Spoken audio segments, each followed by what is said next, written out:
और इधर उत्तराखंड सरकार का देवभूमि को खेल भूमि बनाने पर फोकस लगातार बना हुआ है। सरकार ने शुरू किया खेल भूमि बनाने पर फोकस। जल्द ही खेल विश्वविद्यालय का होगा शुभारंभ।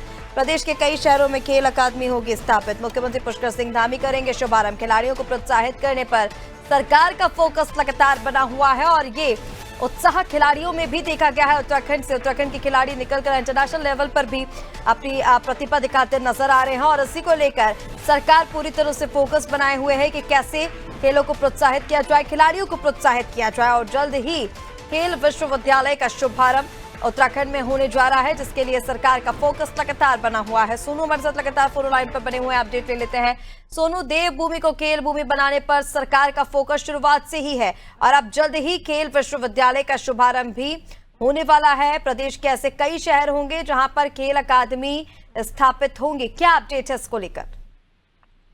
देखिए ऋषिका, माना ये जा रहा है कि जिस तरह से खेल विभाग के अधिकारी कवायद में जुटे हुए हैं, जिस तरह से तैयारी चल रही है, कुछ जो नई शुरुआत खेल जगत के लिए खास तौर से खेल विभाग के जो प्रयास हैं उनको साकार करने के उद्देश्य से मुख्यमंत्री कुछ शुभारंभ करने जा रहे हैं। माना ये भी जा रहा है, जो विभागीय अधिकारी से हमें जानकारी मिली है उसके मुताबिक 29 अगस्त को राष्ट्रीय खेल दिवस के अवसर पर मुख्यमंत्री उत्तराखंड के पहले खेल विश्वविद्यालय का शिलान्यास कर सकते हैं। इसके साथ साथ जो उत्तराखंड के 8 शहरों में तकरीबन 23 खेल अकादमी स्थापित की जानी है, इनका भी मुख्यमंत्री अगस्त माह में राष्ट्रीय खेल दिवस के अवसर पर शुभारंभ करेंगे। इसको लेकर के कवायद की जा रही है, तैयारी चल रही है, विभागीय अधिकारी जो है लगातार प्रयास कर रहे हैं। और जैसा कि आपने भी इस बात का जिक्र किया ऋषिका कि उत्तराखंड की धामी सरकार लगातार देवभूमि को खेल भूमि के रूप में तब्दील करने के प्रयास कर रही है। हाल ही में उत्तराखंड के तमाम खिलाड़ियों ने अलग अलग खेल प्रतियोगिताओं के माध्यम से उत्तराखंड का नाम रोशन किया। जब उत्तराखंड में 38वें राष्ट्रीय खेलों का आयोजन हुआ, शुरुआत से लेकर जब तक ये खेलों का आयोजन अलग अलग क्षेत्रों में, अलग अलग चरणों में, अलग अलग स्थानों पर हुआ, निश्चित तौर पर खिलाड़ियों ने काफी प्रयास किए और उसके परिणाम कई मेडल के रूप में सामने आए। लगातार खेल और खिलाड़ियों के साथ साथ खेल प्रतिभाओं को निखारने के लिए, खासतौर से ग्रामीण क्षेत्र की जो खेल प्रतिभाएं हैं, इनको निखारने के लिए सरकार प्रयास कर रही है। कैसे देवभूमि को खेल भूमि के रूप में स्थापित किया जाए, सरकार इसके लिए प्रयास कर रही है और उम्मीद ही की जा रही है कि आने वाले समय में जब कुछ और शुरुआत खेल सेक्टर में मुख्यमंत्री करेंगे तो इसका फायदा उत्तराखंड के उन प्रतिभावान खिलाड़ियों को मिलेगा और उन छात्र छात्राओं को मिलेगा जो खेल के सेक्टर में अपना भविष्य तलाश रहे हैं।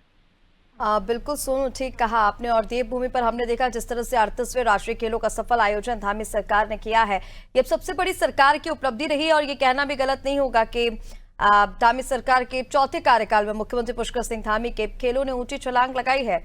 और उत्तराखंड की जहां पर बात की जा रही है, जैसा कि आपने जिक्र किया कि 23 अकादमी लगभग स्थापित की जाएंगी, ऐसे 8 शहर चयनित किए गए हैं और अगस्त माह में इसका शुभारंभ होगा, यानी कि जल्द ही बड़ी सौगात खिलाड़ियों को यहां पर मिलने जा रही है। प्रशिक्षण को लेकर भी आप सोनू थोड़ा सा अपडेट आपसे चाहेंगे, क्योंकि साथ ही साथ महिला खिलाड़ियों को लेकर भी मुख्यमंत्री पुष्कर सिंह धामी कई बार बोलते नजर आए हैं कि महिला खिलाड़ियों को भी आगे बढ़ाना है और ऐसे में प्रशिक्षण के लिए जो ठोस रणनीति बनाई जा रही थी, पहले भी इसके बारे में हम जिक्र कर चुके हैं, इसको लेकर क्या अपडेट है? कैसे प्रशिक्षण दिया जाएगा खिलाड़ियों को? कैसे यहाँ पर जो बाहर से प्रशिक्षण के लिए किसी को बुलाया जाएगा, ट्रेनिंग के लिए क्या कुछ यहाँ पर व्यवस्थाएं होंगी?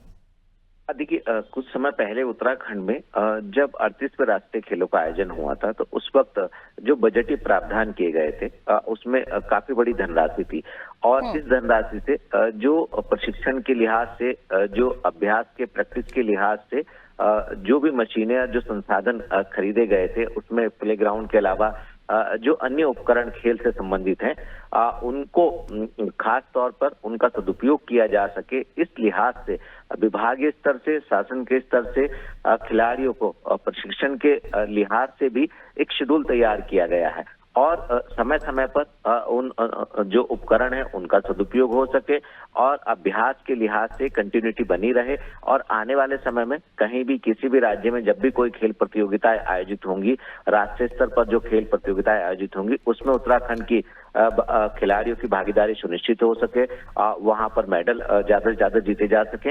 इन सभी पहलुओं को ध्यान में रखते हुए ये व्यवस्था की गई है और इसका लाभ जो है उत्तराखंड के खिलाड़ियों को मिले, ये प्रयास लगातार विभाग के स्तर से किए जा रहे हैं। समय समय पर खेल मंत्री, मुख्यमंत्री, मुख्य सचिव विभागीय अधिकारी को दिशा निर्देश देते हैं और इसका फीडबैक भी लेते हैं कि जो मौजूदा स्थिति है उन उपकरणों की और आने वाले समय की जो रणनीति है इस पर कैसे और बेहतर कार्य हो सकते हैं। तो लगातार प्रयास किए जा रहे हैं और उम्मीद यही की जा रही है कि विभाग के, सरकार के जो प्रयास हैं वास्तव में इसका फायदा खिलाड़ियों को मिलेगा, खिलाड़ी प्रोत्साहित होंगे और उत्तराखंड का नाम रोशन करेंगे।